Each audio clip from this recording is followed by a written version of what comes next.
I'm a private chef for a Premier League footballer in London, and this one could be a little bit controversial because it's a healthy take on marry me chicken. I started off by making the mash, which meant boiling the potatoes, letting them steam for a minute before passing them through a ricer and then pouring in some steaming hot milk and butter. For the sauce, I started off by making a chicken stock, which I used to make a velouté to replace the cream that goes into the sauce. To make a velouté, you add equal parts butter and flour to a pan, you cook off the flour, before then gradually adding 15 times the amount of stock to the butter and flour.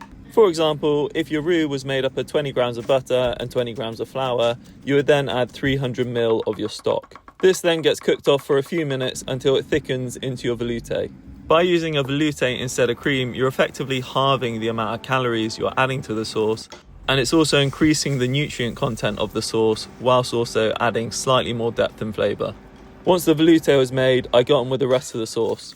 I cooked off some shallots and garlic in a pan before adding chilli flakes, sun-dried tomatoes, a little splash of whiskey because I didn't have any white wine, some more chicken stock, the velouté, and then finally some parmesan. For the chicken breast, I brined it for a few hours to make sure it was nice and juicy, and then seasoned it with some rosemary and thyme. To go with the chicken, I made a ribboned vegetable salad.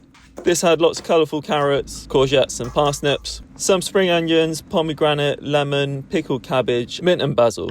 I seasoned this with lemon juice, honey, salt and pepper, and topped with a little bit of extra pomegranate.